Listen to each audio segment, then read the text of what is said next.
I love it, man. I love it. That's our first one. That's our first bass guitar or guitar at all. Right here, man, in the Skylux Studios. That's our first. Jeff, thank you very much, man. No problem. Really appreciate that, man. So we've got an interesting talk. That was wicked. I really wish you brought your amp. That would have been sick. I could have done all kinds of cool Can stuff. you pass that into our system? No, that wouldn't work, would it? I don't know. I'd probably clip and do all kinds of weird stuff. Oh, okay. All right. So we won't explode just yet. So, Jeff, thank you so much, man, for being a part of the show. And we really appreciate that intro, man. Like, honestly. I saw the bass guitar starting to smoke. I knew there was going to be trouble. Oh, that was amazing. That was amazing. So, Jeff, you're at proper_painting. Yes. And to get a hold of you, properpainting.quote@gmail.com. Yes. Take a guess, Carlito. What are we going to talk about? We're going to talk about Base painting.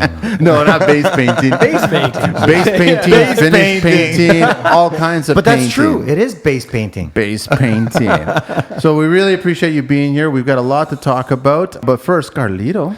We have history with Manny. Hey, Carlito made that meeting this week.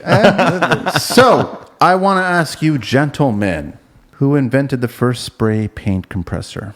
Ooh. And what year? Or more or less, what century? We are going back.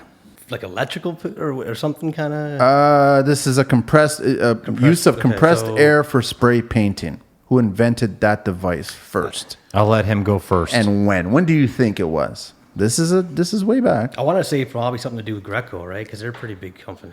Even further back than that. You'd be surprised who actually Tell me when I'm up. Go. I only have a funny feeling about this because we do history a lot. You've been getting better at it. I'm surprised. Oh, you're surprised, are you? No. One more try, Jeff. Come on. I don't even know. I mean, I'm trying to think of the companies in my head, and maybe one of them might be something that you could go back on, but I wouldn't even know. And you know a lot about spraying. You and me have been spraying for years. You actually perfected my spraying. Did I? Yeah. How many times my spray gun clogged or I needed it fixed, and you fixed it? So I'd expect you to know this one. I don't know. I'm digging deep, but I don't know where it is. You're going to take a guess? Okay, I'm going to go with Sherwin-Williams. You're both wrong. Damn it. It was an individual by the name of Joseph Binks. He was a maintenance supervisor at the Chicago's Marshall Field's wholesale store. This is a local mom and pop shop guy. Get out of here. This was 1880s. In 1887, he came up with this. That's the first time. And it was electric? It was an electric compressor sprayer. And then who invented the airless paint sprayer? Now, this is a recognizable company. I would probably say Greco or Sherwin. Probably Greco. Wagner. Get out of here. Wow. 1946, Joseph Wagner begins trading machines, tools, and other goods, and he started with that. He just never perfected it. Nope. First electric spray gun, 1953. Wow. And then the first diaphragm-type airless sprayer, I don't even know what that is. You're going to have to explain that to me. 1964. So we go way back. Mom and pop guy shows up, comes up with it. Then the big company, Wagner, takes it. I've had a Wagner sprayer. It was a little pot. It was a little pot sprayer for fences.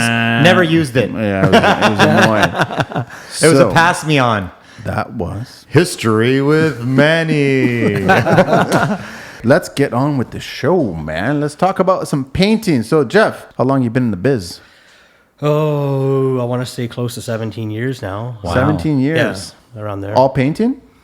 Yeah. I mean, I've dabbled in other little things here and there, but nothing. It's always been painting. Prior to that, it was other crappy day jobs, right? Like, warehousing, and then got into painting from a few friends I knew and just kind of worked my way up the ladder, I guess. Any reason why you got into painting? I wanted to get away from warehousing. I hated that. It feels so weird because I really only was in warehousing for like a few years, but it feels like it was such like I'm 65 and I didn't start painting until I was 47, right? And So hang on, it's like 17 years ago, you felt like you were 65? No, but I'm saying, like, whenever time I think about the warehousing stuff that I did, it still feels like it was like a drag. We all done this. I mean, those jobs Everybody cycles through it. suck, But like man. everywhere else I went to, maybe 2 years at most, I have last that, and it always felt like I was there for 10 years each. Was that the same warehouse that, if a half decent looking woman would walk in, every guy would notice her? That kind of environment? I think the last one I worked at, yeah, pretty much. Yeah, well, when you're looking at boxes all day. So Get 17 years, 17. I just got it right now. 17 years. Painting's changed dramatically in 17 years. Dude, man. it's got to be longer than 17 years. You and me have been painting together for well over 15, have we not? Yeah, but I would say, I'd say 17 though. Maybe 18 years. I don't know. I had come back to Toronto in early 2000s. How I got into it is I met my buddy Kent and Craig, who hired me. That's Craig Lowe. Yep, who hired me on to be a painter. We met through music, and we had a band together for a short while. And then at some point, Kent convinced me to come on with him and Craig, get out of the warehousing gig. And that was a big leap for me at that time because I was like, I don't know, maybe making $10 at most back then. I was like running the shipping department or something like that. And then, they're offering me to come on board and make $11 an hour. Right? How do you turn that down, man? Going into painting back then, was it paying better than warehouse work right away? Oh, yeah, definitely. I mean, you're getting 11 to start, and I think in the same summer I went up to like 13 or something like that. I was just $11 being, the prep guy, putting tape down and sweeping up crap and whatever, sanding and rolling primer, all that kind of stuff, all the kind of entry level type stuff, I guess you would say. But I mean, yeah, $11 an hour was huge because I think I was only starting to make double digits when I left warehousing, like for maybe that last year. So getting that $11 up to $12 was like a huge thing. Like, holy cow, because that's back when minimum wage was still under $10 too. Remember, right? That was still maybe 8 something was minimum wage back then. I don't even know. Is painting still like? I know that we had Kieran on the show a few shows ago, and he was talking about guys in the UK. It's actually a proper trade. You can study, and there's a degree, and it's like 4 years. Yeah. Like painting, wallpaper, and all this stuff. But that's not applicable here in North America. Well, how does a one painter become a painter? Like you get on a crew? You just get in there and kind of, you just find someone to hire. I mean, there's so many companies out there, and you see so many people who do it who shouldn't even be doing it. Well, that's the stigma, right? So that's what I wanted to get to is that, and I've had these arguments with clients. They think that they can do it. Yeah. And I'm like, I'm sorry, but painting, if not, is the most important because it's the finish, man. I find in metropolitan type areas, so cities, GTA, that kind of stuff, painting's taken more serious, where, if you've been at it a long time and if you can prove to the customer you're doing it well, they'll pay you all kinds of money. But I find the further you get away, it is everybody thinks they can do it, and they do it. Like you try and go and tell someone you're going to charge them $25 an hour past Barrie, they're going to tell you to fuck off, and they're going to get their Uncle Gary to do it on the weekend for a carton of smokes and a case of beer, right? Like Uncle Gary and Barry. Uncle Gary and Barry. Yeah, but the beer counts. That's the thing. They're gonna. What you mean? I can go to Canadian Tire and grab a whatever can for $25 and get Gary to paint it on Sunday, right? And it's just there you go. It's not true, man. Yeah, I know. It's not true. No. We know that painting, 90% of it, if not more, 95% of it is not painting. It's the prep. Yeah. Honestly, I think it's probably one of the most important parts of the whole job. It's one of the most important trades. You have to cover up the trim guys' work. You have to make trim look perfect. Yep. You have to fill all their nail holes. You have to caulk all their imperfections, their spaces.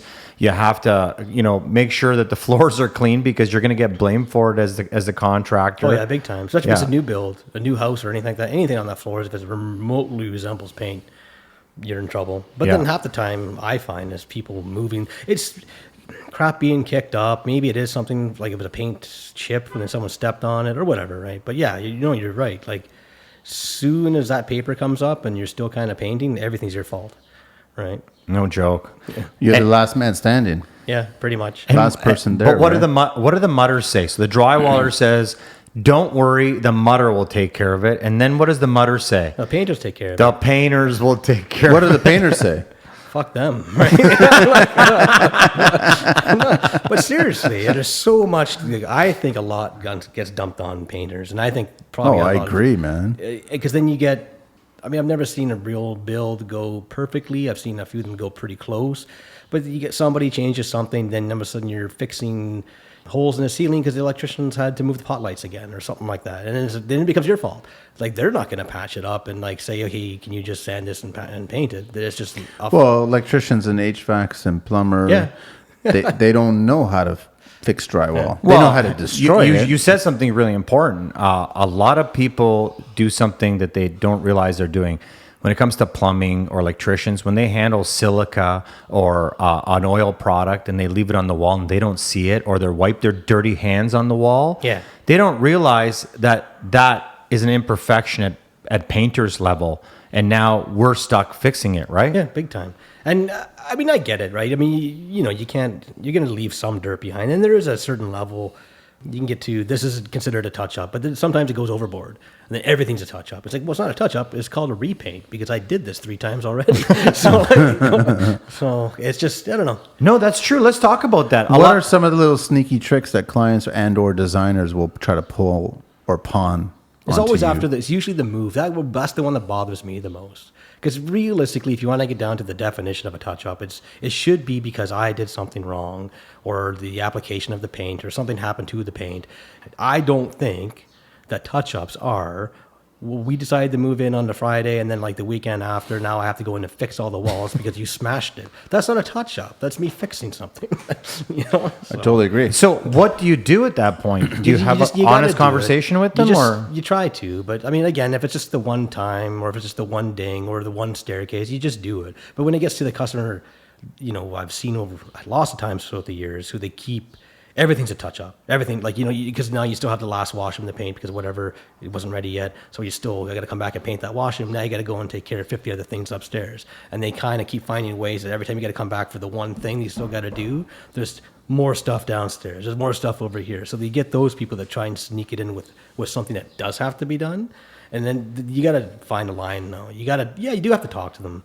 And most people are kind of cool, but then you still get somebody who's like, that last third of the down payment, or they're not going to give you or something, right? Unless you do this. And you have to do it. You almost have to suck it up and do it. They do it because the thing is that you've come in and you've shown them most of your tricks. You've shown them what you could pull off. Yep. So they finally realize, oh, well, it's not a DIY kind of what people are normally told. Oh, anybody can paint. Gary, back to Gary, right? He can paint. No, man. Once a professional painter comes on the job site and he actually pulls everything off, the clients are surprised. They're actually, that's a beautiful finish. How did you pull that off? 95% prep.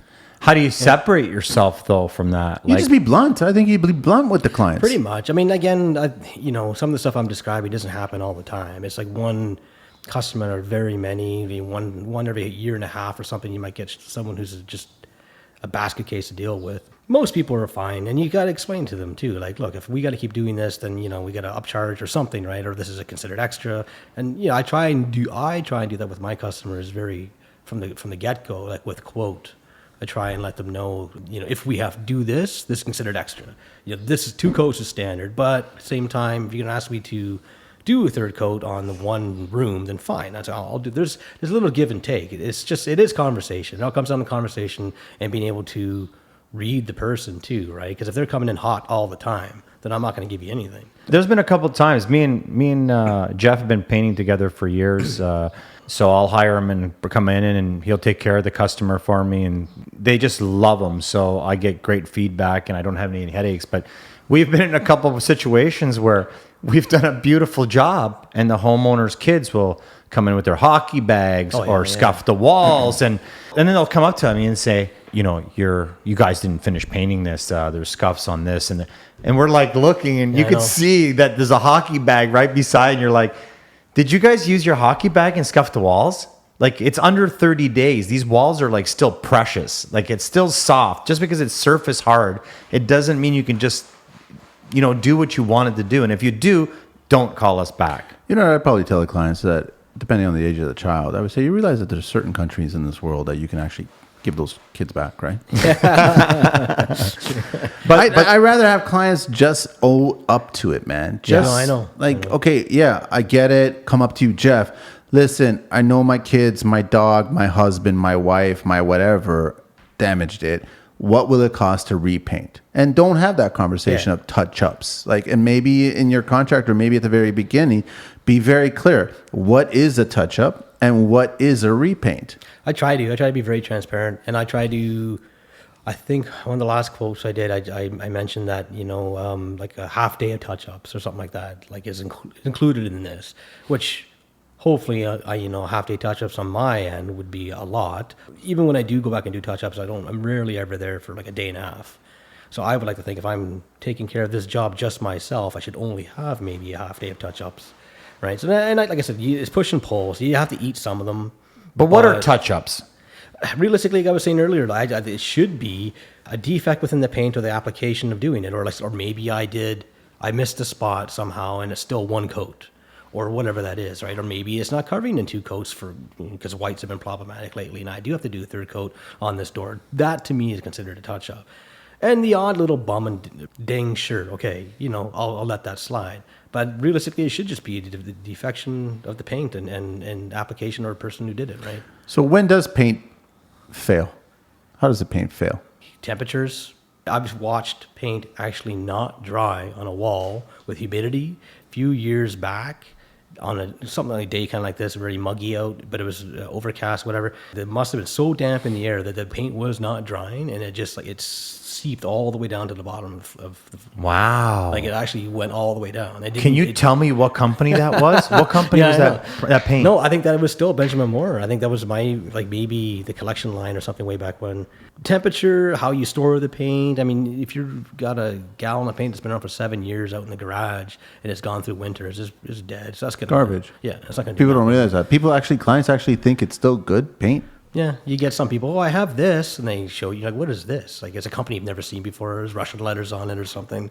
Well, I don't, that's funny you said that.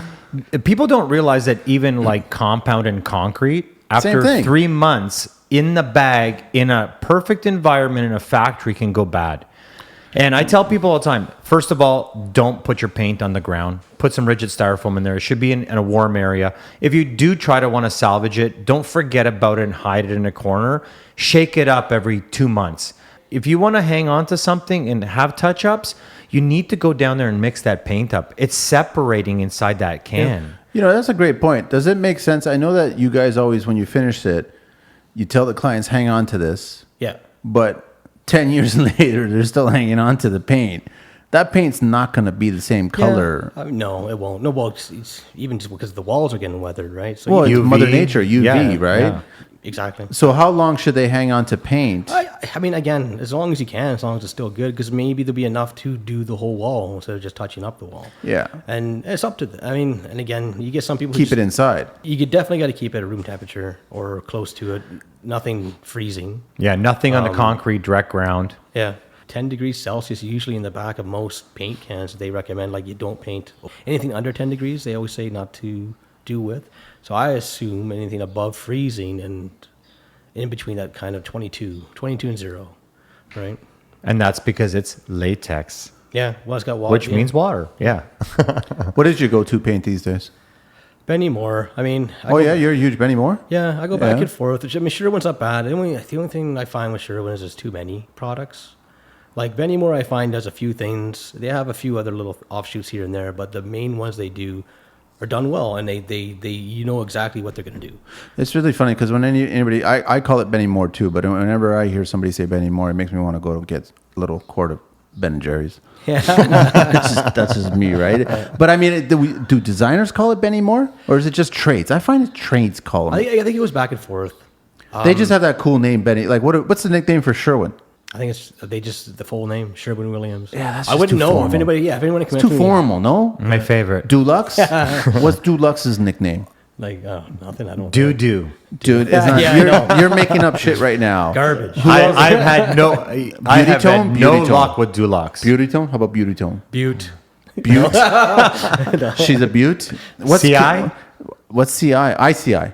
CIL? CIL. CIL still around? I think they just got I think Glidden and CIL are the same company because I used to use CIL Premium for doing office spaces and stuff. It was a great price point and it worked well. And I went to use it again sometime this year.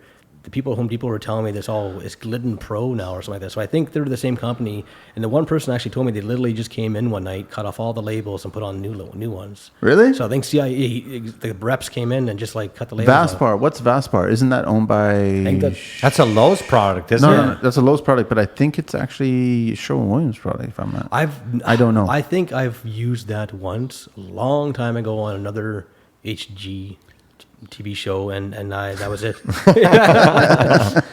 Listen, I mean, you love Benny, but I've had nothing but bad luck with like CIL and like Glitton. That's like contractor grade. Oh, yeah. Just slap it on garbage. Yep. That's just my opinion. Deluxe, I've never had Dulux. The sales reps are always telling me Dulux. The only thing I've had good results with is exterior paint. Like With it's Dulux? good stain. Yeah. I've had some good stain paint. With what, Deluxe? Or, Yeah. Or Benjamin? No, Deluxe. Okay.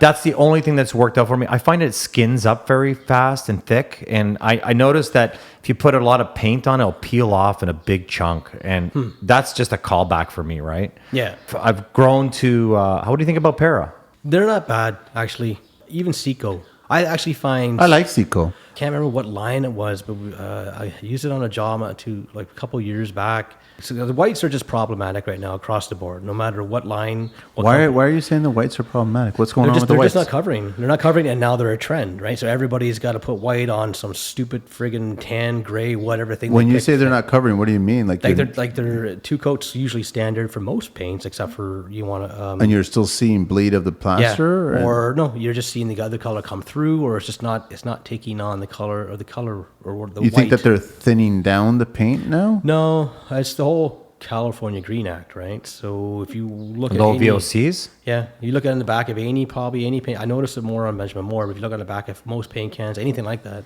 you'll see a whole in coordination with the Really? California. I Green never Act. noticed that. So whenever that happened, I'm going to say about 10 years ago or so, I started to notice. A lot of us did. I hate low VOCs. With the coverage of whites, we're just not like it's just 3 coats, 4 coats, like. It's You just have to crazy. put down 4 coats to get a solid white? It's crazy. Even on new drywall sometimes, if the shade is not like it's weird because it's not like it's not covering, but you can just see what we call boxing or whatever. You'll see the brush line. Like it's just like the white is just not taking on whatever that white's supposed to be. Oxford white, cloud white, whatever it is. It's not taking shape and becoming solid. It just looks weird all the time. So like 3 coats now is almost standard for whites, especially since now everybody is trying to do this white trend. So you're painting over tans and stuff, and you're painting over grays, and you're trying to get this white to cover, and it's just crazy. Now, when I quote square footage. I never do hourly work unless it's covering up someone else's work, and I don't know how far I'm going to get into it, so I don't want to lose any money. So I price it in at hourly. Yeah. That means I'm losing money because I usually quote for 2 coats of primer, 2 coats of paint, and that's all you get. Yeah. If you're a really big customer and I'm doing your whole house, I will go out, and we have gone out of our way to do a little bit extra. One of the things we call, rolling, but we do a rollback. So what you do is you roll the paint on in the forward, and then you take the excess paint, and then you spread it out equally again as it's setting up. Isn't and that you get just regular rolling? Well, it's called a back roll. That's what it's called. No, there's a back roll because you could finish a whole wall and you'll see a lot of weight of paint still on the wall. I'm still rolling back, though. I don't understand. It's regular rolling. Yeah, but that's not considered a coat. Like if you've already rolled a wall and then you're going back, that's a second coat. If you're going over it a second time. No, it's not. If it's still wet. There's all kinds of weird old techniques and things. Like I don't know. I just do what I do. I don't try. It has to dry, cure, and to make it a second coat. That's a first coat. That's just going back to even sometimes depending on the roller, because I see a lot of guys. The shop is open. Yeah, sorry, I didn't hear. You got street. Nobody's leaking. No, it's totally fine. It sounded like a leak, didn't it? No, it's all Who's good. taking a shower right now? No. So what I find is a lot of times guys will use 10 mil rollers or 13 or 15. And then when you get into the bigger rollers, a lot of times you'll just put too much paint on and not spread it equally. Yeah, the nap. And it pulls the paint off the wall and it doesn't leave it on. And then you've already worked the wall in a bit and then you got to go back. That's still the first coat. Well, you're going to be losing money like that, especially when you're doing square footage. But the thing is, if you're sanding something and you sand it and you go back and you sand it again, that's the second coat of sanding, or is that still the first coat that you're finishing up? In between coats of...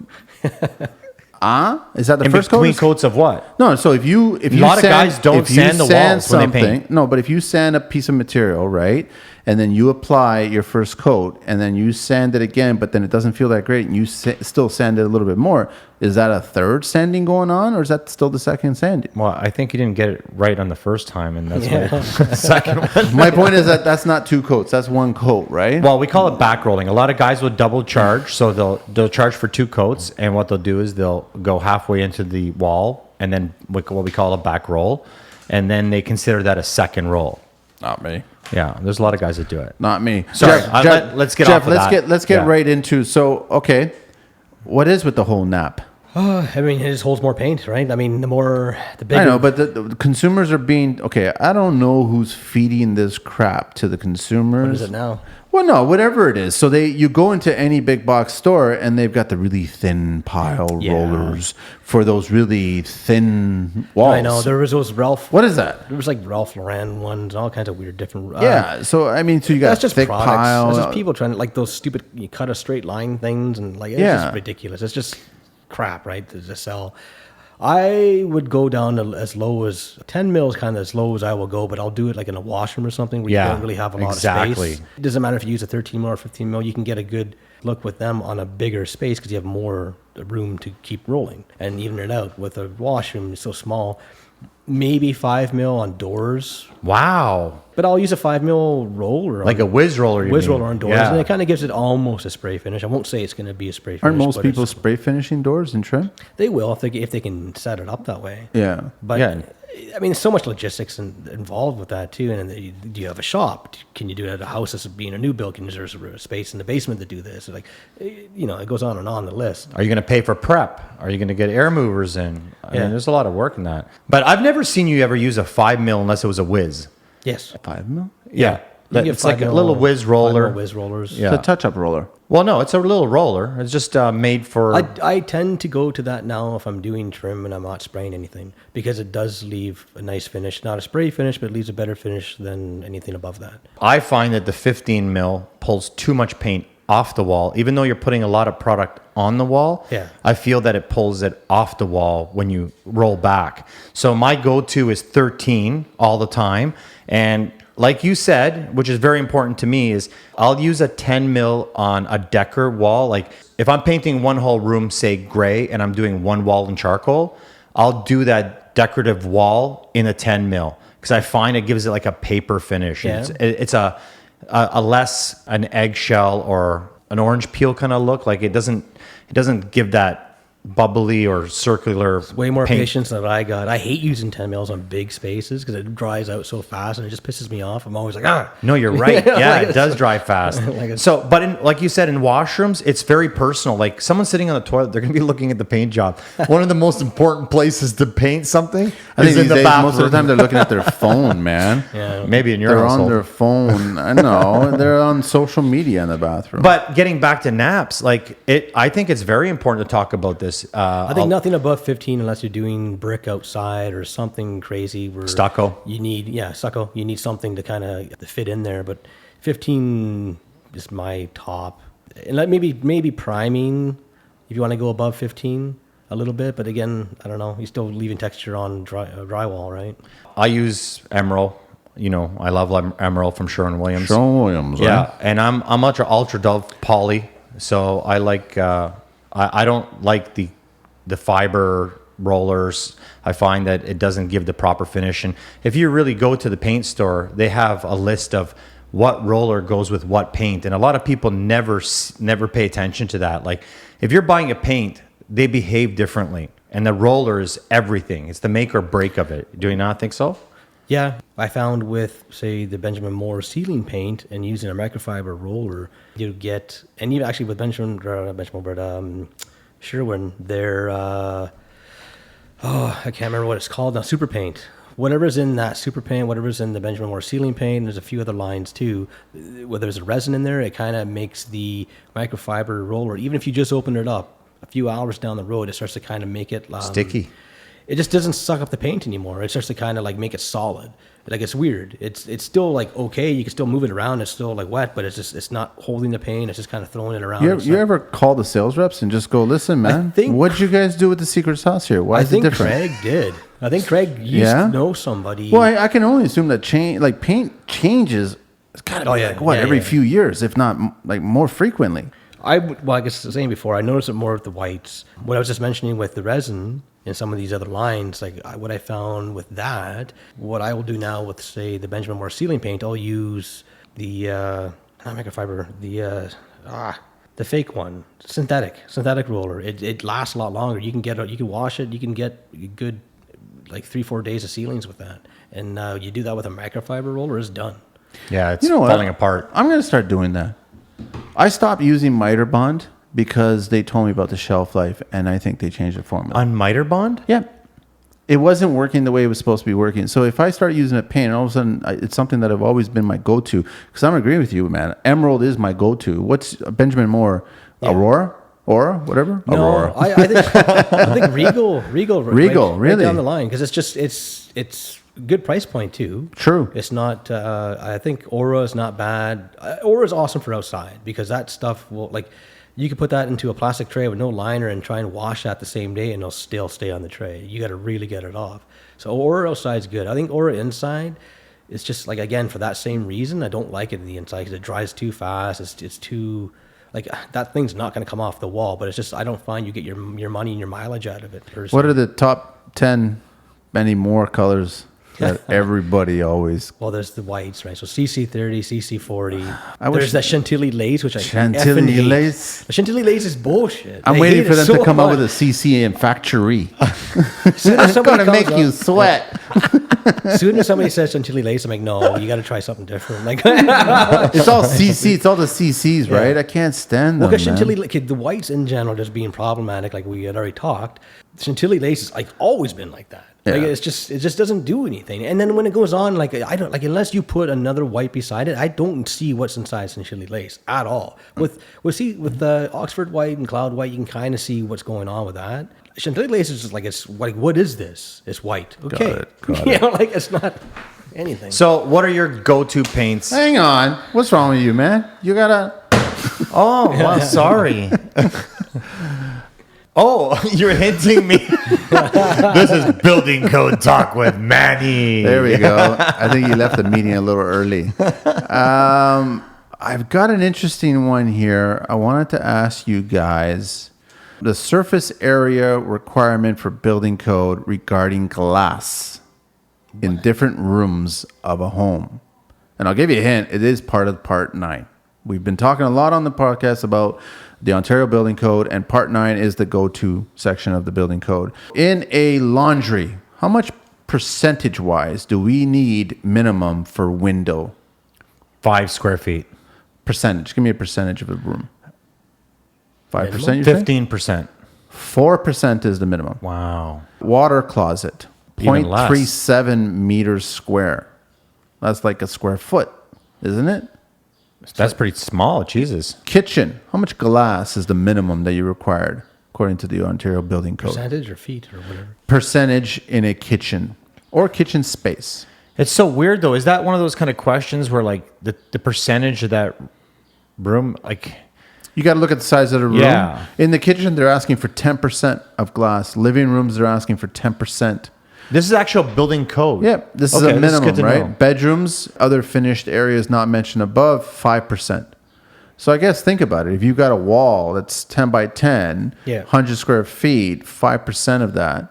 Did you get anything on basements? Because that's a big one too. Because now they want more light. Basement is nothing. No, basement is absolutely nothing unless it's a legal basement apartment. Then that's a different set of rules. All right.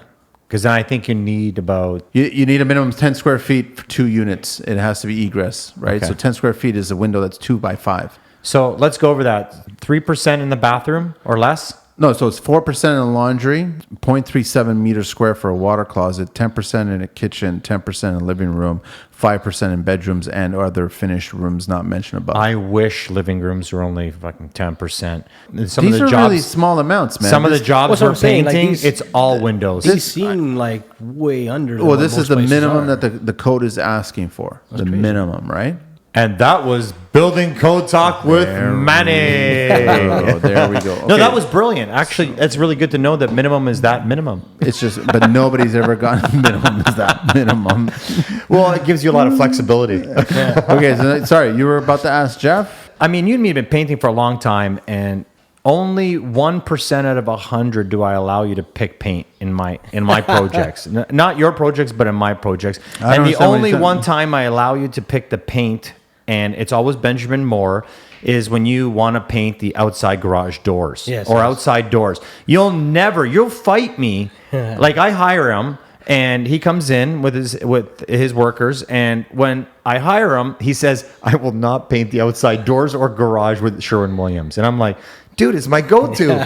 And he always goes, "Am I one liable for this? I'm doing Benjamin What's your reasoning, Moore." Jeff? Why? Like back to Sherwin-Williams, like they do have some products that aren't bad, but I don't trust anything in exterior with them because they just have so much, and I've had other mishaps with them, just like duration, you can only get certain sheens, and opulence, you can only get certain sheens, and they can only make certain colors between opulence and duration, and it just goes back and forth, and it's just zangy. So why are they so limited? I don't know why. Well, it's not even limited. They have so much choices, and they're limited within each one, I guess, and I don't get it. So that kind of just makes me like, whatever, give them the middle finger kind of thing. So anyway. So why don't you tell everybody, starting from the garage doors and the front door, the kind of paint you like and the finish that you like, and work your way through the trim and everything. Well, with Benjamin Moore, like I said, Aura for exterior, I think is true to, like, it lasts forever. What finish are we talking about here? So usually you go matte if you're going to do like stucco and stuff like that, brick. Then you go low luster if you're doing boards, wood, fascia, stuff like that. I think the next one up, I can't remember now. They have different words for it, but it's like a pearl.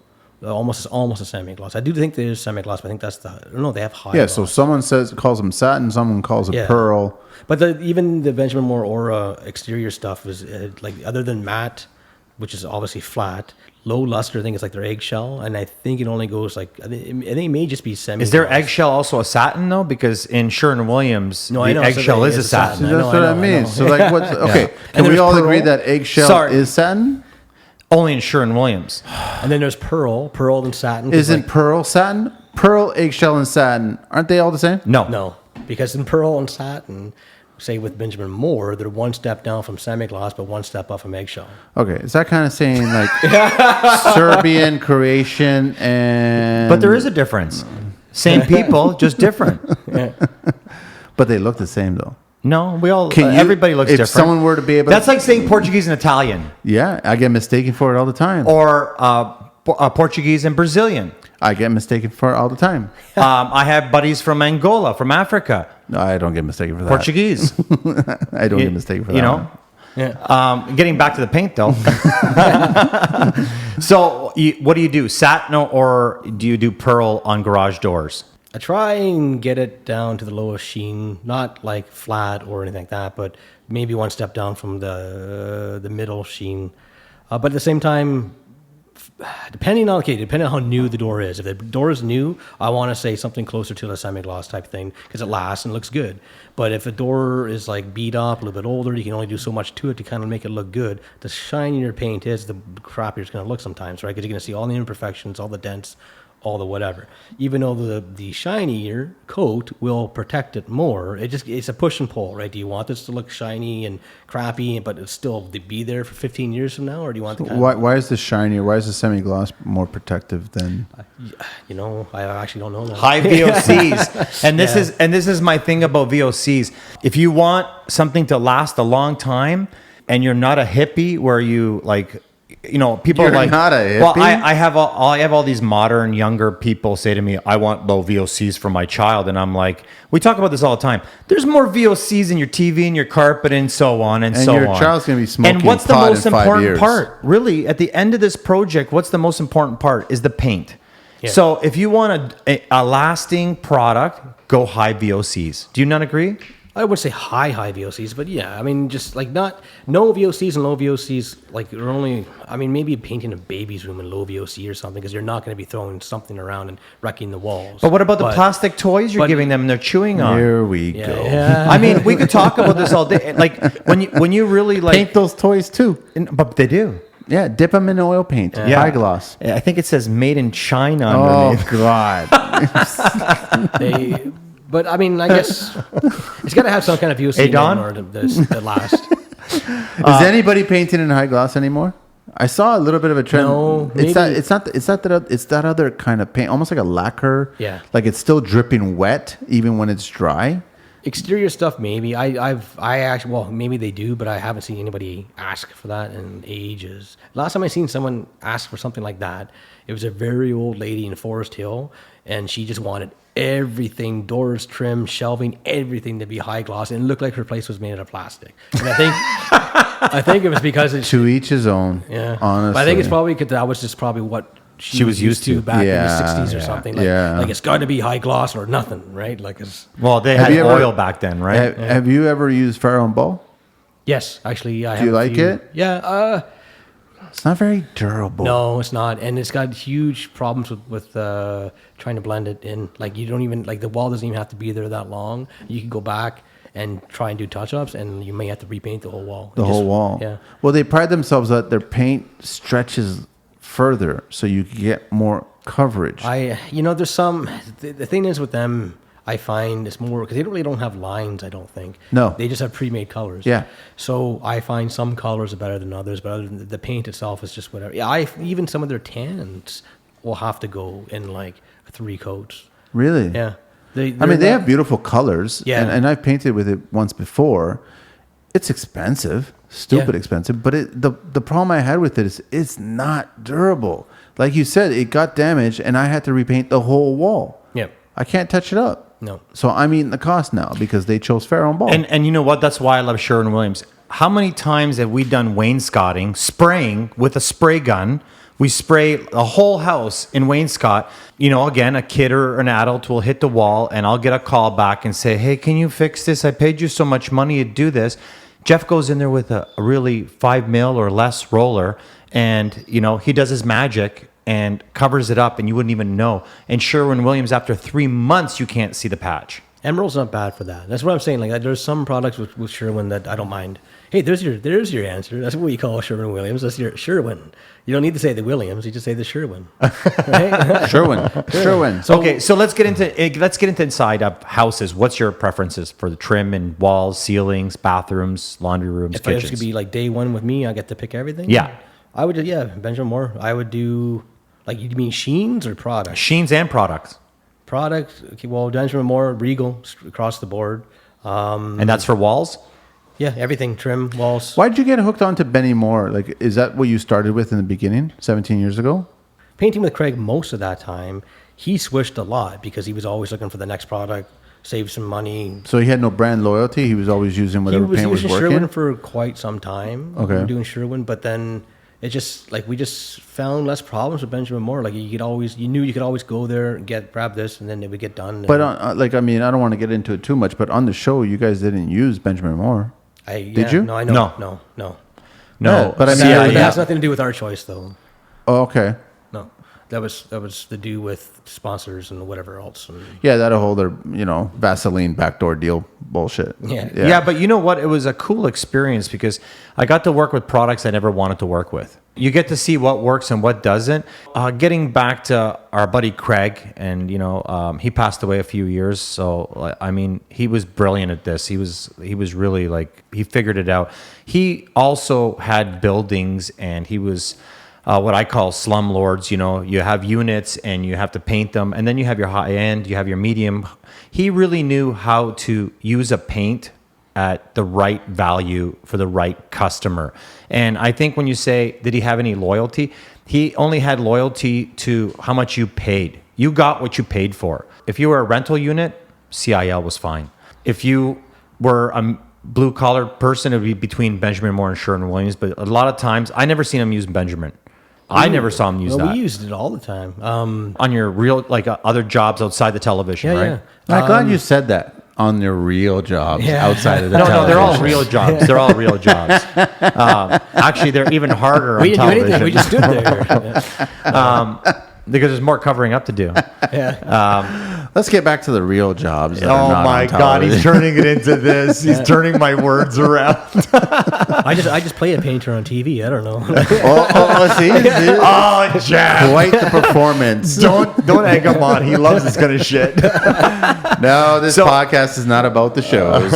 Anyways, That's how I got into Sherwin-Williams. Like I was a Benjamin Moore guy. So all my primers were Para. Yeah. A Super Stick was what I went to. Like for 12 years, I painted all my primers. I would just go to Para. What are you It was using for bulletproof. primer? Are you still using Benny? No. Well, they have Fresh Start, which is... See, that's interesting that you said no, because I know a lot of painters who don't use their primers. They're not strong. Well, Fresh Start's good, but it's high price point, and really, I would use that if you just needed a gallon to do a few things with wood or whatever, but maybe like a staircase or something. Para, actually, because they got a few lines, I think, but their drywall primer is great because we're having a lot of problems with whites. So you put that on, and then with a coat of ceiling paint, you're done. Awesome. So Para is awesome for that. Primers across all kinds of stuff. I mean, cover stain from, if I want to do conversion from going oil to latex, or getting rid of water stains, like kind of exterior stuff. A primer to me is almost just, I've never really had an issue per se with a primer, because it does what it's supposed to do. Unless it's like super watery, crappy primer, and it's the drywall's not getting anywhere. Other than that, to me, primer is just primer. Unless you're doing a specific job, like conversion. For me, anything that has brand new drywall or compound, I use Cover Max. I find that Who makes that? Sherwin. Oh, okay. It's really, It's not bad too. really That's white. low. It's a really great price. It's very, I'm not going to say it's cheap, but it's cheap, man. Like what you're getting, the value you're getting for the buck, Cover Max for brand new drywall and compound is unbelievable. Cover Max is good because it's my go-to for sure. Covers thick too, which is good. My theory with that though is you don't want to spend too much, but you want it to cover. The thing is, with the bare drywall, as long as it's sealed, you're already going to be painting the 2-3 coats after that anyway, and you're going to be doing your prep in between. You're going to do maybe fixing the taping and plaster at different points. So there's always going to be something going on. So that primer at first, that's not really I don't know. I mean, maybe I'll get a lot of backlash from this, but it's an important step, but it doesn't need to be that important to be that pricey. Because it's not really doing anything other than just sealing it, yeah. Sealing the wall and not creating dust anymore. Primer comes in handy though for me and for you, because you paint a lot of my trim work for me. When I'm using MDF, I have a go-to with primer. And when I use Poplar, I have a go-to. I don't use normal. What's that? What are those? They're all Sherwin-Williams products. Which ones? I use a Universal from Sherwin-Williams for my MDF. Basically, what it does is it dries really fast, and it doesn't allow the hairs to lift. And then same with Poplar. Poplar behaves differently too. They have many lines at Sherwin-Williams that knock down the hair. Yeah, Poplar's just crazy to deal with sometimes. It's almost like see-through. Right, it takes on the shape of the paint so much. I remember a customer a long time ago. Actually, it was one of Craig's. We had sprayed the wainscoting, everything in this house. It was a gut, new kind of rebuild type thing, and primed, painted so many times, even hand painted in a few areas. And she kept saying, "It looks like you guys aren't putting it did look this way too. It looked like What there do you was mean? You no can still paint." see the grain? Yeah, but It looked like flashes. But it looked like it was not covering this wood at all. Because the light in the hallway was also very dim, so it just looked like this board was one coat of white on it all the time. Even if it was 12 coats, it still looked like it was one coat of white. It's nuts. What was the reason? Did you guys figure out why it was doing I that? think Poplar takes on that the grain this paint just kind of takes on the I've shape of the never grain. had that problem. I mean, as soon as you get that base, I've always asked for 2 coats of primer, sand in between, and it's white. And then you start doing your 2 coats of finish, and it's beautiful. I really think it's the grains. It really But I like seeing the hint of the grain in the Poplar. That's why I can't stand MDF. But I think trying to tell somebody that, though, that's the thing. You got to try and tell someone who You just can't spent- communicate to clients about painting. They think painting is about selecting colors. Yeah. That's what they think the process of painting is. Process for you Bostonians out there. That's just how it works. The thing is that you can't, so if you can't communicate, if they're not willing to actually have a conversation with you about what's involved in prepping, and you have the skills and the knowledge to decipher how to handle MDF, how to handle Poplar, how to handle drywall, how to handle any surfaces, you are familiar with that. First of all, clients need to listen to you. You know what I mean? And then contribute to that conversation. Yep. Then you talk about colors. Yep. You know what I mean? So, and then you should have the know-how to tell them, these are the products that I've seen great success on these surfaces. So this is my go-to. And they should listen to you. I'm sure you're going to get the roles from the designers, because they're going to always say that this is my go-to. And I'm assuming most designers are Benny Moore. It all depends. I've had a lot of weird luck with designers over the years. because I don't know, I've only maybe worked with 2 that I would say probably went somewhere to study for this, but everybody else working I've done on King Street, everyone thinks they're a designer because their buddy helped them design a restaurant, and they'll just say something like, "This the ridiculous stuff they ask you for." I've like, "Yo, how come this Like is not what? Like, how come this is not shiny enough or whatever?" And like, what do you mean? It's not shiny enough. Like just weird stuff. What do you like- mean it's not shiny enough? I think we did one restaurant. We did a few restaurants on King Street over the years, but there was just one in particular that was being built, and I think the designer on it was just their buddy, picking things, doing things, because he had some kind of sense of taste, I guess. But then like he just like, I think it was the sheen he was talking about, but we're like, this is semi or this is high, whatever it was. It's like we couldn't go anymore. We couldn't do anything else. Well, this is not shiny enough. It's like, what do you mean? I don't get it. And just I would just. What was he looking for? Just piano lacquer finish? I don't know. We don't know, because this is what I'm saying. Like He wasn't communicating. yeah. We don't know. But that's the thing, and I find I've had so many weird issues like that with some designers out there. Like, I just don't know what you're talking about. You're like, how it was not white enough. What do you mean? It's not Like, white enough. like or something like that. Like, That's a statement you can't really say these days, huh? Well, I don't think people understand. I think we've covered this before, but there's 10 different shades of white in every There's shade more. of 10 whites. Yeah. So like you could go into white, into white, into white. And is there really a difference? unless you have There is. I don't know if there's hundreds of differences. I can tell you maybe a dozen different whites. when you put them up to each other, sure. When you make let's say this whole wall just stock white, not tinted, and then you put different whites on that, you will see the difference. But once you, let's say, paint this whole room, whatever white you choose, no one's going to come here and go, "Wow, you guys really did Chantilly lace in here, didn't you?" They're just going to say that this is white. How do you deal with people? Do you always sand your walls before you paint? Oh yeah, you have to. Do you always fill holes for the trim guys and do all the caulking? Is that something that you expect the homeowners when you price a job that's included? It is if it's being like If you have the conversation? yeah, I mean if I'm just coming into a new build or rebuild, whatever, and the carpenter's already putting in the trim, if he's not, or they are not expected to do the prep, because I've worked with some really good carpenters in the last couple of years where they're actually caulking and filling holes. May not be the best, but they got the bulk of the work out of the way. Do you want that? You prefer it? I would prefer that, even though I could charge more for me to do it. I just don't want to do it. I do it. I mean, like 95% of the times we do it, but it's awesome when you find a carpenter who knows what they're doing and actually tries to do that without leaving globs. You know, they actually try and get the caulking. Yeah, I'm totally against that. You know me. I like to prime You everything. want to do that because you don't want anyone else touching it. Well, which is no, fine. but I really want to get the primer on there. I want everything to swell. I want to sand everything before I caulk. Like the minute I put my sandpaper on caulking, it's starting to turn into balls. It's starting to flake away. I don't want that debris. I just want to sand everything, finish it. And after I think that I've buffed what I need to buff and it's ready for caulking and then last coat of primer and then paint, that's what I never like trim guys to put filler or caulking on. What are you using, Jeff, for wood filler? right back to the Elmer stuff, really. I love it. Everybody's using it. I like that stuff. I totally love It's it. so weird because I strayed away from it for such a long time. I think I maybe used it here and there and it just didn't work out. Then you try 1,000 other products and you come back and you're like, this really works. I know Timbermate, everybody was trying to use Timbermate. I don't like it. No. The problem with Timbermate, it smells like Ben Gay. Like what? It smells like Ben Gay. That's weird. Doesn't it smell like Ben Gay to you? I don't use it. I haven't used it in years. I get the Elmer and I put a little bit of water in it. No, I think the trick perfect. to Elmer is do not use it the way it comes.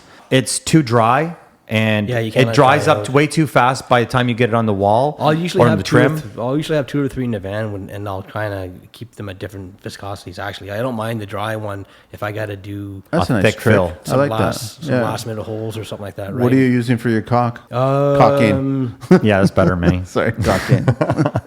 Actually, this is going to a Sherwin product. They have a few lines. I always go by the color. There's the green and there's the blue and there's Oh, you use the trim. Yeah, the green, light green. Alexi Plus sometimes, but I don't know. I try not to because they tend to spider web. I find the paint pulls off it a lot. You might get a good tube, might get a bad tube. Who knows? What about your friendly DAP? Nobody's know. using DAP. Nobody uses. Who uses People are DAP? buying DAP Who? still. You? That's the Lexi Plus. I That's was the at company's- a homeowner's Yeah. house last week, and he brings me 2 tubes, and he says, "DAP or this?" And I'm like, "Get the DAP out of my way." Yeah. Like I don't want to even look at it, man. I don't want you calling me back. And this okay? podcast is brought to you by DAP. So you know me, I use the 850 and the 650. Yeah. Okay. Yeah. I believe in exterior walls have to have a more flexible caulking. Yep. Interior walls have a different. I know it sounds crazy that I'm using different caulkings, and even on trim, I'll use the green. It's a little drier, but it fills. And I it totally flexes. forgot. This podcast is not about you. What paintbrushes are you using? Purdy still. Yeah, I love Purdy's. Wooster. Woosters are good too. Good price point at Lowe's. Totally. I use Brilliance for Brilliance. What's that? You can get a few Benjamin Moore stores. I usually use them for staining because they don't last a long time. And then if I do have one that I don't use for staining, it kind of becomes whatever brush I need for that day. And then I'll just, every time it gets more and more screwed up, it becomes a dust brush or it becomes a primer brush or whatever. What's the go-to thing that a new guy apprentice that's working for you does to the new brush that just makes the hair on the back of your Literally the hair, right? what? The hair on the brush. I wasn't making. I thought you were making a joke, man. I thought you were Just being not taking smart. care of it. I hate seeing like a brush that looked like it just was dumped into a can of paint. I know, all the way to the top. Like eh? I can get messy. Why? Why do they do I don't know. that? I can get messy with it too, but usually I get messy with it after using it for an entire Or day. it goes right down on the whole handle, and Yeah. it's just how does it like? How did you do this? How did I you know. able? So paint is only supposed to go halfway up the brush. I don't know it. about halfway. Like but you yeah? fucking soak that thing in there, you're never gonna get it know. out, man. So how do they? Okay, what's the best way to clean the brushes then? Because you got to educate these like idiots. lukewarm water, almost Lukewarm cold. water. Well, more towards the cold side than anything, but yeah. And I'm super adamant about cleaning my stuff. I will make a brush last like steel brush. I'm glad that you said that because that's the thing is these brushes they're a pretty penny, man. yeah, big time. And these brushes should last. Even Worcester, which is a good price point, like a 20 something or 15 or whatever it is, still like why do you want to keep buying that every 3-4 months? I just realized there's brushes that are called Coronas, right? Yeah. there it is. I'm sure sales man. are not Get out of doing this, all dude. that. I'm just saying. I actually have a few. They're nice brushes. I bet you that they're not doing all that well because I No, read somewhere that Corona. I don't think that has anything to do with it. At all. The beer is not doing well. Really? Beer's not doing well. Yeah, that's just stupid. People, I'm just man. saying that's beer. So, okay, now sprayer. You Greco guy or you a Titan guy? You me or you Carlito? Because I know Carlito's. I've done well. No. You got me wrong. You're Titan. No. I use my Titan because I have a Titan. You're a Titan guy. He's got No. Greg, he's got Greg's. No, Greg's- I got Greg's Craig's old sprayer 750, which does everything. It does fire retardant. It does everything. But if I had a choice right now and I was buying new, it would be a Greco. I've never used a and Greco. Jeff? I've only known Titan just because it's always been there, but I've never used Greco. To tell you the truth. Well, no. You use mine? Yeah, the hand. Yeah. that's Greco, but I've never used a Greco. The battery one? Yeah. That's a piece of shite. You know what? It It works does some pretty okay. cool work, No, man. I fucking hate that. It's I a don't. Piece Works okay of for like a few weeks on a few doors. Thank you very much. It works okay in the beginning, and then it just sucks. You got to take care of it. No, Though. it's a piece of shit. That's my opinion. You know what? We sprayed a lot with that thing. And you know man. what? It's We did. also been attached to DeWalt's batteries. Yeah, that's true. Yeah, and what are batteries used for mostly from DeWalt? Hanging pictures. I didn't say that. What else is there? So putty knives. What are you using? Are you using A. Richard? Or are you using who else is there? Just Richards actually. Yeah, Craft. Because they're there. I don't need. I'm not a drywall guy, so I don't need to go out and spend. No, you crazy don't need to go amount. crazy on that. I mean, I have a million different ones in the back. Did you but- say a million? Yes, a million. A million. 1 million. Roller cages. Are there any particular brands? Do you get the ones that squeak? I have two. Yeah. What? They all. Yeah. That drives me nuts. And When you can't do roll nothing it, about it's just- I know. You can't do anything about that either, right? I've thought about that before. It's like, how can I fix this? You try and do the WD-40 and you're going, and then you get WD-40 all over the wall. Yeah, exactly. Well, here's something that's really close to Jeff. Jeff tries to separate himself from the old age painters. A lot of old painters always have arguments with Jeff, and he wants to bench press them because Jeff does bench press a lot. He loves taping, and so do I. You have a lot of problems with people complain about tape. So what are your tape tricks, and what is your go-to on tape when you're painting? Tape the baseboards, obviously, when you're doing the walls, right? A lot of guys don't want to do that anymore, though. They want to cut them? Tell people the process. That way they understand. Why? I think the only time you should ever use tape is, obviously, if you're going to spray, you got to tape up everything so you don't hit the floors. But let's just say you're not doing that. Let's just say the only thing you're going to do is by hand, you're going to paint one room. Taping should only be from wall to baseboard so you don't get the wall paint on the baseboard. And then walls are last, you're done. Because you could do this room. It's true. It's true. Me too. Done. But people don't want to think that way because, oh, no, baseboard's last. No, you have to do like this. And it's like, why? You can get a straighter, like, I can tape a whole room off like that. Right? Even if you can't do it that fast right away, you learn, but you're still going to save all kinds of time. Because if you do a straight line on the baseboard, you now don't have to hit the wall, and you can't hit the floor. If you do that, you got to clean that up. And you're just going back and forth with touch-ups. You take the tape off, and if there's one spot, you touch that up, done. Yeah. Right?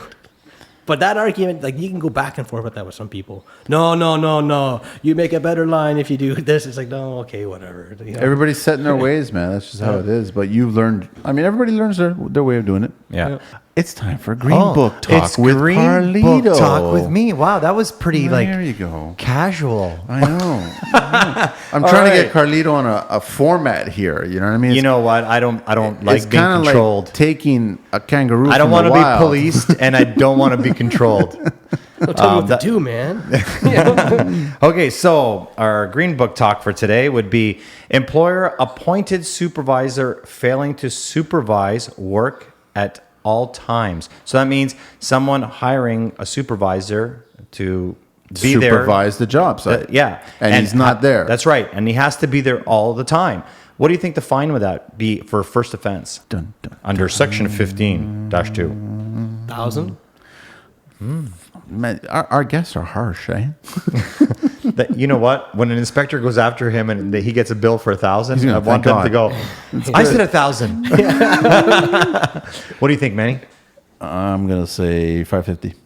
It is 550. So for you guys out there, if you are the supervisor and you appoint someone else being a supervisor and they're not there when you're gone, It's 550. it's 550 for you and your supervisor. And that was Green Book Talk with Carlito. Speaking Back to of Jeff. those fines, though, I was like, we now have to have training at heights, right? Mm-hmm. So with painting, though, training at heights is almost like, it's just like, how can you do that? Unless you're outside and you can tie yourself off to whatever, the harness, this and that, for sure. But in interior, like, a lot of what painting does goes all against training at heights. So when I was doing that class, I remember asking the guy, he almost started rolling his eyes at me every time I had to ask him, because I was like, well, like, this is what we do. We can't get around this. Like, so what's going to happen? Well, and he just basically said, if the inspector shows up and he's in an okay mood, that's going to, but it's left up to them to decide what they're going to say. That's what I have a problem with, and I really am trying hard to get a ministry of labor inspector on the show to talk about it, because they enforce these laws. Yeah. But they don't give you solutions, or they don't acknowledge that there is issues. There's plenty of issues. It's impractical for It's painting. very. Is it over 10 feet? No, you have to have a barricade. So 10 feet, really? I think it's 8 feet or 10 feet. You got to have a barricade or something. You got to be tied off, any kind of safety. That's just right? ridiculous. Okay. As a painter? Well, exactly. So let's say you're doing a 12-foot ceiling in a home in Forest Hill or a new house. Like, a 12-foot ceiling is not that far a cry of a ceiling nowadays, right? You're right. When you're up there on that ladder and you're reaching, if even though you have, say, a 10-foot ladder and you can reach up, like, you're not supposed to. Technically, if the guy comes in and sees you do that, you get fined. You know what you do? You get those jetpacks, man. The Yeah, ones over the water. yeah, and blow everything away, right? Here's a huge one, and I've had to enforce it a few times, and you know that I make guys wear safety shoes that are painters. I do not agree with it. I don't know what you're talking about, man. I've never met a painter who's not wearing safety shoes. I have. A lot of them, by the way. I have mine in the van all the It's time, finished. The house is finished. There's no more nails sticking out. There's no more, lumber on the floor. The place is done. The painter is putting the last touch on the Wait, wall. hang on a sec. Are you for it or against it? I'm against it. So the painter is not required to wear safety shoes? No, they are required. No, but Everyone. you're saying that you don't think they should. I don't think they should. I think more than anything, they I'm should wear a surprised. non-slip shoe that they won't slip on if there's a paint spill. No, man. It goes back to the inspector visiting the job site. Yeah. Even on the final day, the last inspection, they still have to wear safety. If I was an inspector or in control of the inspector's bylaws, I would take that out of it. I never see it enforced though. I never see it enforced unless it's still framing or drywall going up. No, after the drywall's gone up and everything. So the heavy lifting, but you've Yeah. never heard of a painter who's not wearing safety shoes get an infraction as Not a that result. I heard of. I mean, I've been around. It depends on the inspector. If Yeah. they want to set it, I don't know, whatever. Well, anyways, I'm actually surprised that you're against it. I'm totally against it. Yeah, but you're I'm also totally against track pants, and I want man. track pants. But I do want to talk about Jeff a little bit. A lot of people don't realize we're talking about painting, but I think that when you talk about painting, something else also comes involved with painting, and that's staining. Yes. And Jeff is an amazing stainer, and I want you, I don't got a lot of time with you to talk to you about it. So why don't you tell me some of the pros and cons and some of the problems you've seen with staining and how you fix them? People's expectations, really. That's the number one that I always got to try and dumb down, because I think staining is never 100% unless you're getting some kind of factory finish. So when you're doing stairs to like a new floor and they have a new staircase, if that's not one company, or like the guys who did the floor can't offer you a color code for the stairs, you're never going to match.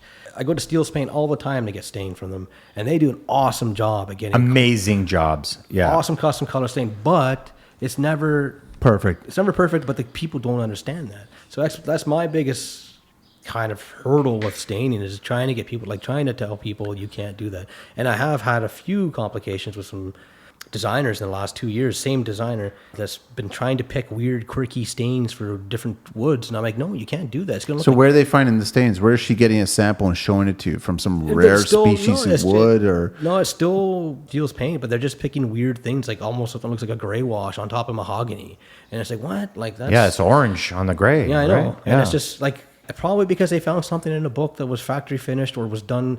They don't know any better. They No. didn't go to school enough. We'd like to invite some more designers on the show. No, I know, but we're talking about this particular designer, and the only thing I can think of is they're not educated enough with wood to understand that you That's can't exactly take that. it. This is where I'm coming yeah. to. It's trying to explain to people, like, this is stain, right? You don't have 50 choices. Yeah. You have this choice, and that's that. Once I start this, you're fucked. And Well, that's the nice thing about Steel's Paint is they'll show you two, Yeah. maybe three Wait options. a second, but it's not cheap, my friend. Oh, no, I know it's not cheap. Sometimes I go in there; it costs me between $350 and $500 for them to get it a perfect match. Like, I'll bring them a piece of wood, and I'll bring them Why are they charging you so much? Because sometimes I need to get a perfect stain match, and they have a lab, and they will spend hours trying to give me the best mix, and they'll make a mix for me. But here's the problem that needs to be educated to the clients is that it's still bare wood at the start of this hole. Then you're applying a stain that's trying to match it in a bare wood.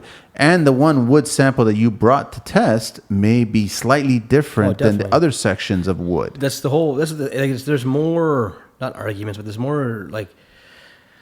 They just think it's almost like paint. Like, well, I want it to look brown. Okay, well, what kind of brown? Then just paint it brown. And then they want to change it. And they don't like. And I try and explain to them. And I find I find more people get kind of like antsy with my explanation of why this wood's not going to take anymore than people actually listening to it. Because it's the thing. You can stain it and you can sand it down and restain it again, but wood will only take in stain so much unless you sand it like right down. and you better hope it's not a veneer. Yeah, it's just trying to get people to understand that. It's almost like they just don't care. They don't want to listen to you. Like, well, why? Why can't it have like this? Or why? Well, because visually someone showed them something and they just said, that's what I want. Perfect, exactly like that. But the problem is that it's still wood. Wood has different grains. It has different shapes. It has different tones, and Yep. it has different lot of things. Even just in like a staircase in one step sometimes Yeah. with the color, certain different colors Yeah. will show you that this one step was made out of like 5 different planks or something. Yeah, and it flashes. It flashes different, like lighter or darker. Like this one section is a lot more darker than this section, Yeah. but it's still Yeah. the same color. It's just that and it's the same wood. it's taking out, it's giving you the characteristics of what is already there. What about the argument that flooring guys think painters shouldn't touch staining because they think that belongs more to flooring guys than it does to painters? I'm on the fence. I'm just saying, Well, if you're I'm- talented and you're skilled, I'm in the middle with that because I find like the reason why I got okay with it, or pretty good with it, is because Craig would take it on, and I just started learning with him all the time. And then it just seemed like there was always a stain job for us to do, so I just got better with it. But I find a lot of the guys who are just like, we do stairs and that's it, we stain stairs, that's all, do a way worse job than like a You're half-ass right. painter. My staircase guys do great stairs. They do great hardwood flooring, great thresholds. But when it comes to staining, there's always flashing. I just you don't really love that word, huh? Yeah, it happens all the time. It happens What at exactly compost. They is see- they flashing? see the What sand. exactly is flashing? Okay, so if we're flashing with wood, Flashing paint. I mean, okay, so it just means that if you look at a wall, it's like a flat spot.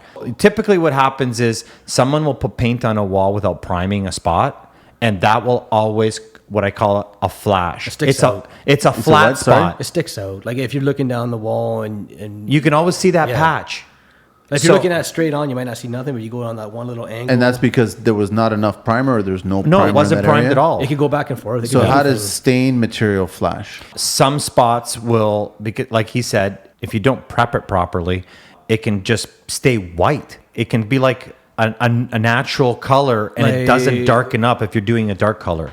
let's say around holes on steps from the Wood boards. filler? Yeah. So because the wood filler will kind of seal the grain around the hole, giving it almost like a crown or whatever, right? Yeah. Halo. So there's a bit of a trick to that to get rid of that. I've seen guys do the whole step. Yep. Just fill the whole Well, step. Jeff has a trick. I don't know if he's going to share with us today. I don't know. That's my secret weapon. I know what it is, though. But All right. So there's two ways of going about it.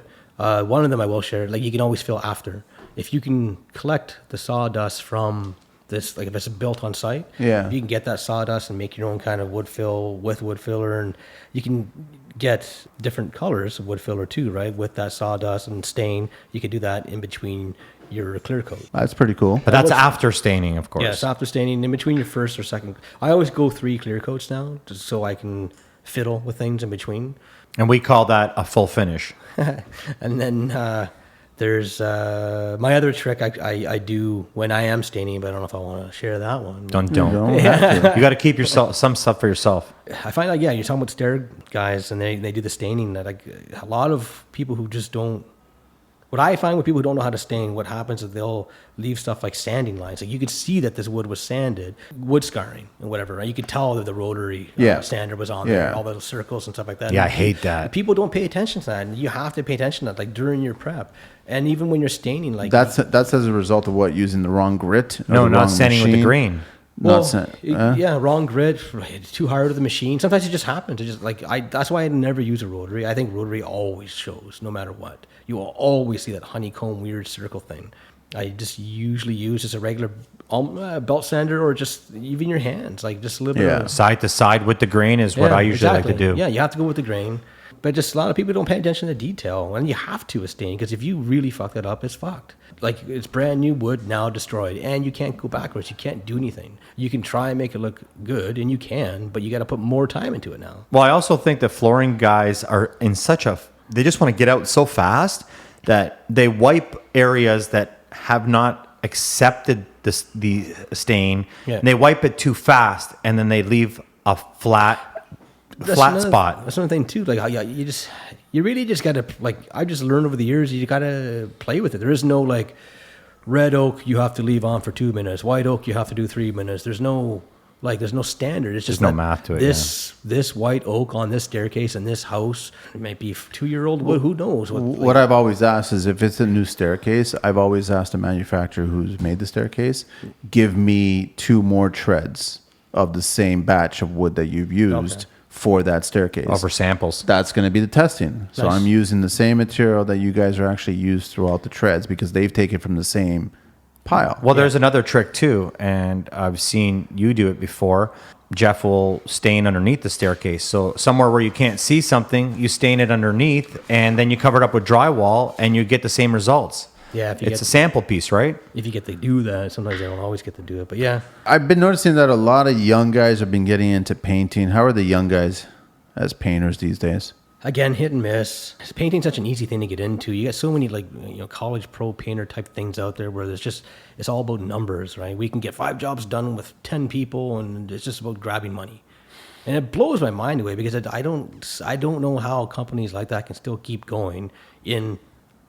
I guess it's a huge city, but still, like, how does it not come to an end? How is these people finally just don't get jobs? Lots of people want painted. I haven't really painted around a lot of young people in a while. Are you a one-man shop, or don't you have somebody helping you with the prep or anything like that? No? Yeah, I have my girlfriend help out. When I have my clients, I do a lot of subcontracting as well. And the company I do a lot of subcontracting with, they good crew, but they're all our age, right? They're all people that have been in there and done it for a while. I just noticed that a lot of young guys were getting into painting. I guess it's because it's the easiest trade to get into. Yeah, and I mean, because technically it's not considered a trade, right? Because there's no school, there's no certificates, you don't have to go and... I think it should be, but that's a different story. Yeah. I'd like to bring up 2 things before we run out of time. One of them is, I always hear this from homeowners. They have a dark floor or dark stairs or dark a vent, and they want it stained light. Yeah. Like, why do they think that you can put a light stain over something that's been dark already? You can sand it and do your best, but that's the thing, right? Again, you got to tell someone... But they want to take a dark stained material. They already have a dark stain, but they want to go lighter, and they just think that you can just sand it down and go light. With deck stuff, you can always get like a bleached stripper type thing. I've never done that with any kind of interior stain. There's so much more to staining too, right? There's 2-part stains. There's tricks now with like... It's a whole other world. Oil, latex. Yeah.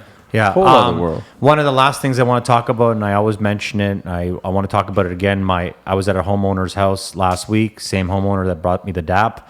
He was gonna silicone the bathroom, and this isn't about him, but it's about that this is ongoing and it keeps happening. For the listeners and contractors out there, do not put silicone around any walls around your vanity. I know. Because you can't paint over silicone, man. No. So it's caulking, not silicone. And that's just a valuable lesson I want people to know, because when we come in as painters and we have to remove this and then mud and then caulk again, and it's usually and then a bad paint. job too. It's never a clean job. It's always just... Well, it shouldn't be a big caulking job. It should be nice and tight. It should be like a 90. It's just there to cover the difference, right? I'm surprised that Carlito's ending the show on caulk. Are you? So that brings me to the next thing. I can see Manny already twitching. We're going to be talking about the 10 questions. What's that? You know what it is, The Manny. next segment. So we got this new segment here, Jeff. It's based on James Lipton's show Inside the Actor Studio, where he asked his guests these 10 questions. I modified it for the construction industry. So the first question is... This is for you, Jeff. Yes, it is. What is your favorite construction word? Like a thing on site, or just what I like to say? Any construction word. Probably fuck or something like that. I don't know. What is your... Seriously, every time you walk into a new site or something, or just like the plumbers, you're like, oh fuck, Because they say it's ready for you, but it's not ready for you. Exactly. Right? Got it. Painters are ready. What is your least favorite construction word? I don't even know. It's ready? I don't even know. Yeah, I don't even know. I don't even know. That's such a hard thing. Oh, can you just fix this over here or whatever? Okay, what turns you on in construction? Actually, I like staining. I like seeing after whatever, maybe a door or stairs. Like seeing the finish. That transformation. I really do enjoy doing it. I mean, it hurts my back at times, and you're on these stairs forever. But like whenever I'm done, I love it. What turns you off in construction? Trying to move forward, and you have other trades like not letting you do it. What is your favorite curse word? Fuck. What construction sound or noise do you love? Sound or noise? Do you love? Probably just, you know what? I don't mind if I'm by myself. I like putting on talk radio. What construction sound or noise do you hate? Saws. Wow. Table saws or friggin' like leaf blowers or something. Like, all the time. What profession other than your own would you like to attempt? Well, this is hard because he is a rock star.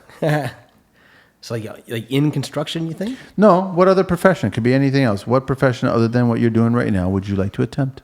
Probably, I don't know. I mean, maybe acting. But I mean, that's not like something I ever thought about. But I don't know. Why not? I've done like background crap, but just never had any kind of real thing that I've decided to pursue or anything like that. Have you been a stunt double in any porns? Morgan Freeman did not get successful until his 50s or 60s. Same with Samuel L. Jackson. He was in his late 40s, early 50s. Actually, comedic writing, maybe. I've thought about that in the last 5 years. Like, Boy, we need it. not How do you go from heavy metal to comedy? I've always even when I was like a teenager and starting to learn how to play, I always said that if I got somewhere with this, I would love to do other stuff too, like in like entertainment. Here I am. Look at this. No, that's great. What profession would you not like to do? What profession would not like to do? I don't know, man. Any of the other trades? Probably anything high, like high heights type stuff. Roofers, eh? Like Window cleaner. washer or Window something like washers. that. The crane operator on top of the CN Tower. Like, If heaven exists, what would you like to hear God say when you arrive at the pearly gates? hey, man.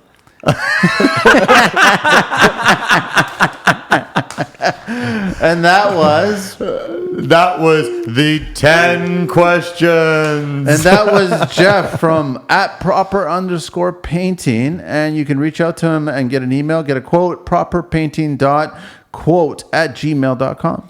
Yes. Jeff, thank you very much. I'd like to say something too. Go why ahead. Why don't you do a shout out to your band, and the next time you're playing. Yes. Well, playing in no time soon at all. We're trying to get an album together. My band's Phantom. You can also find it on Instagram and Facebook. What's the handle on it on there? Oh, I think it's a kind of a weird one. So obviously you didn't set it up. No, I did. Oh. Or no, wait a minute. I think the guitar player set it up. It's Phantom_metal at So check it out, everybody. yeah. Perfect. Thank you very much, Jeff. Thank you. Really Thank you for appreciate it, having me. man. Talking paint with us and learning a few more things. Awesome. Well, thank you. Get us out of here, Carlito. Thank you very much, Jeff. Really appreciate it. Find Jeff on social media at @proper_painting. Reach out to him and give him a holler and follow him and give him a call and get him to quote your next job at properpainting.quote@gmail.com. Carlito, get us out of here.